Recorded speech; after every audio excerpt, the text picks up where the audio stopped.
So we are back in the man cave. We're surrounded by some lovely, expensive reloading equipment, and we're going to be taking a look at something very, very unique and special today. I'll open this up in a moment and show you what this sizing die is all about. But first, I want to mention that this video is not part of my Reloading 101 series. It's a video that's going to supplement that series and be interesting and useful to those of you that are following the series, but it's not officially part of the series. The reason I wanted to bring this in now is basically because I wanted to move on in the series and do the video on annealing and do the video on sizing. I just haven't had time, and I think it is important to discuss sizing dies and the differences between different brands of sizing dies and how they work, because those of you who are going to get into reloading will need to know that information anyway before you move on to those steps, because you'll need to purchase your own sizing dies. So we are going to be talking about the exact sizing die today. It's a very, very, very special, expensive, but very, very advanced piece of equipment. And I actually saw this die for the first time at Huntex, which is our big South African shooting and hunting trade show 2 years ago. And the thing that struck me, well, firstly was the build quality and the engineering, the precision engineering that went into making this die. If I just take the lid off here and I'll show you what's in the box, you're going to see a piece of really, really well engineered and well machined equipment here. And you're also going to see something that looks very different to every other sizing die on the market. So the first thing that caught my attention, as I said, was the precision engineering. The next thing was the fact that this die actually works different and has specific features that I've never ever seen on any other die before.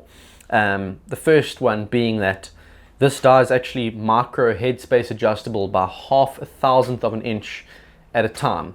Click adjustable, like adjusting the turret on your scope, which is something that has never been done before, and it's something that allows you to basically set your die very, very precisely to not oversize or undersize your case. In other words, you get the perfect sizing and your case is going to last much, much, much longer.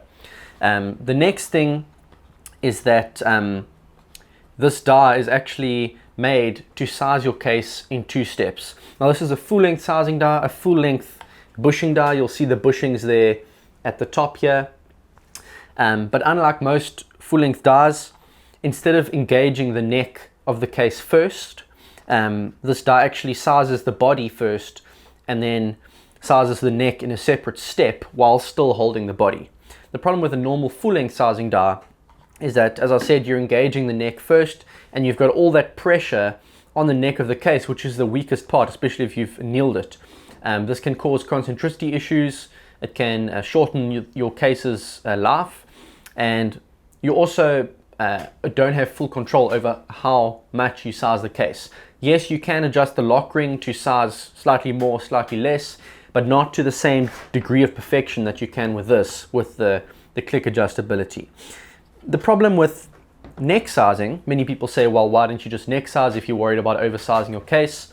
Neck sizing, same problem. You've got all that pressure on the neck of your case, which is not good. You want to actually support the body fully while you size the neck. And the other problem is when you're neck sizing, especially when hunting, that case does become tight after a few firings in the chamber. And if you've got a little blade of grass or a little bit of dust in the chamber and you're neck sizing, you're going to start to feel that bolt being really hard to close, and this is not good, especially if you're hunting and you're experiencing tough conditions with dust and dirt and grass and all of that stuff. So for me, neck sizing, I went down that road, I tried it. For me, it's out of the question. This, for me, has changed everything. This is the way to go. So I'm going to show you how to set up this die and use it today, just so that you get a better understanding of how it works and what it's about, because it is very difficult to just explain without physically demonstrating it. So I have gone through the whole case preparation process with 50 260 Remington cases. I have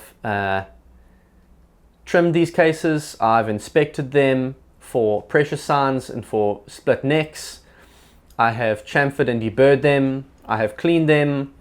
I have annealed them, So they are pretty much ready to go. They're looking nice and shiny, and these have actually been fired 10 times and there's still not a single sign of wear and tear on them, which says something about the die.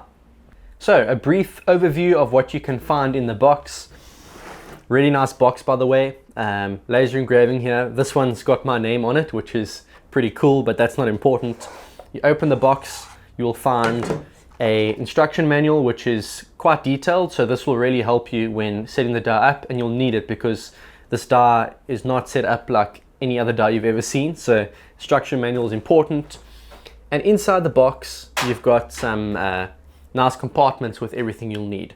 Now this is a bushing die, which means you've got different sized bushings over here. You can buy the die with bushings built to your specifications, so you can let Exact know what bushings you want and they'll include them in there.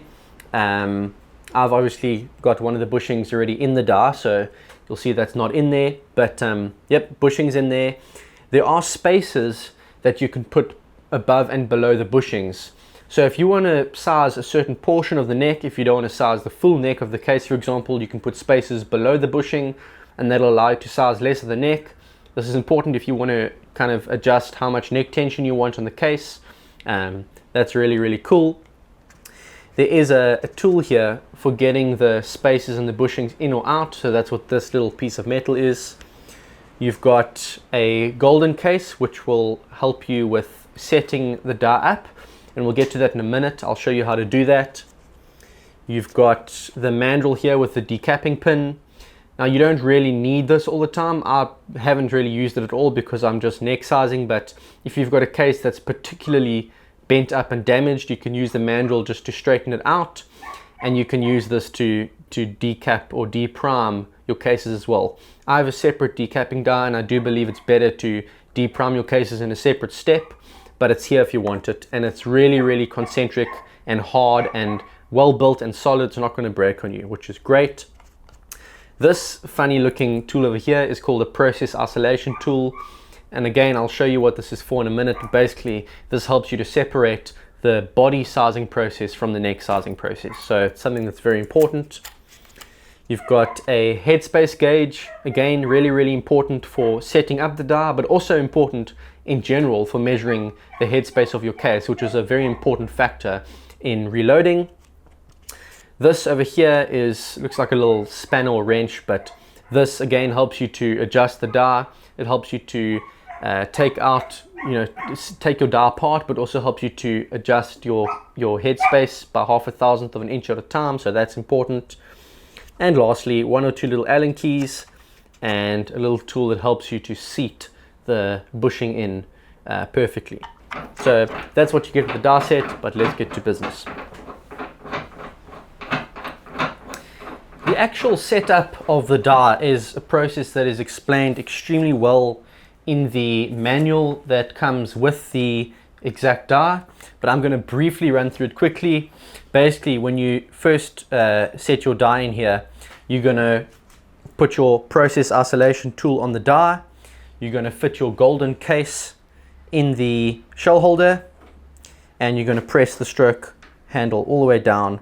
And you may notice that there's a bit of a gap between the shell holder and the die. What you're going to need to do is you're going to need to remove the process isolation tool.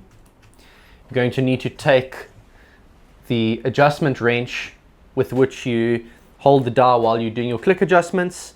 You're going to hold it in place in the die, and you're going to hear those clicks that almost sound like clicks on a scope turret as you adjust the die in or out, adjusting the headspace until the point where you can fit your isolation tool, move the stroke handle all the way up, and notice that the shell holder is just touching the die.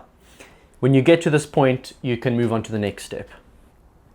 You may be wondering what the point of the golden case actually is, and basically the golden case is a very arbitrary value. I believe it's either slightly longer or slightly shorter than SAMI spec length, and you do get a headspace gauge with the die set. So what you're going to do is you're going to measure the headspace of your golden case using a set of calipers. So I'm going to zero the calipers and I'm going to measure the headspace of the golden case, and I'm going to write down that number. Then what I'm going to do is I'm going to take fire formed cases. I'm going to take a number of them so I get a good accurate average reading, and I'm going to measure the headspace of my fire formed cases. Then I'm going to subtract 1 or 2 thousandths from the fire formed case, and this will depend on what you want to size. If you're hunting and you want it a bit shorter than your chamber length so that you can get reliable chambering, where, you know, if you've got a little bit of dust or a bit of grass in your chamber that you leave a little bit of space for it, then you might want to go a bit more, like 3 or 4 thousandths of an inch. For me, I'm pretty happy with 2 thousandths. I think that's probably the best thing for me. That way I don't have a rattle fit in the chamber. It's nice and smooth, the bolt closes easily, but it's not loose. You want that case to be fairly tight in there, but you don't want to have to force it in. So 1 or 2 thousandths is good. So I'm going to subtract 1 or 2 thousandths from the number I measure on my headspace gauge, and I'm going to do a sum to figure out the difference between the golden case and the number I want to size the case to. So let's say, for example, that the difference is 5 thousandths of an inch.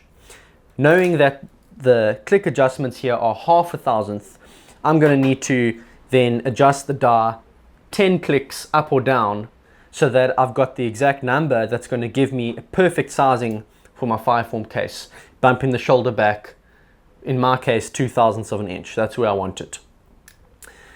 So I'm not going to do it now because I've already taken the time to set up this die properly, but you're going to take your tool, you're going to fit it in here, and you're going to click it up and down. I'm just going to give it a few clicks this way so you can hear it, and I'm going to go back those same 3 clicks to get me back to where I was. And it's as simple as that. So let's actually size a few cases here, shall we? I've got Hornady one-shot sizing wax. I tend to prefer using sizing wax over the liquid lube or the spray. I just think it works really, really well. Put a little bit on my fingers, just a tiny bit. You don't want to overdo it, and you're going to just rub a little bit on your case over here, around the body and around the neck. There's no need to put anything on the inside because we neck sizing. There's no mandrel going in or out, but just a tiny bit over there, and we're going to size it with the process isolation tool on. We're going to push the stroke handle all the way up until we feel it touch. Then we're going to remove the process isolation tool, and the next process, with the body still firmly held in the die, is going to size the neck. It's really, really smooth. You'll feel the case will come out easily. You'll feel you don't have to apply much force because we're only just bumping the shoulder back, and there's the case. I must say the inside of these of the sizing die's walls are extremely smooth.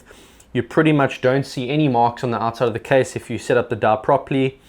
And if I now take my headspace tool and I measure it,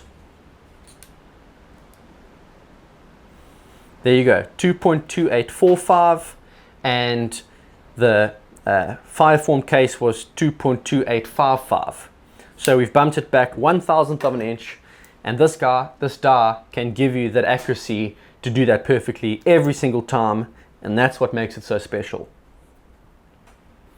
I have another 49 cases to size, so I'm going to go through the process quickly.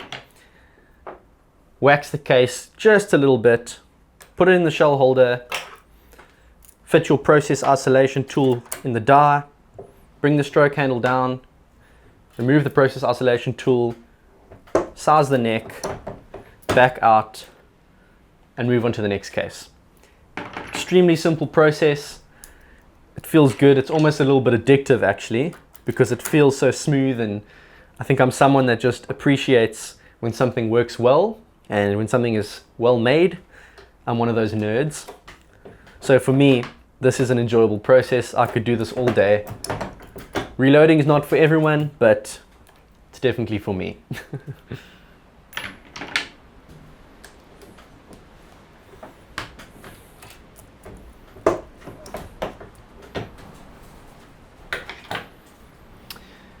And there you go, that's the last case done. That's 50 cases sized. It's a pretty quick process once the die's set up, and they all look and feel fantastic. So one more thing I want to show you, we're going to put this in the concentricity gauge and measure the run out.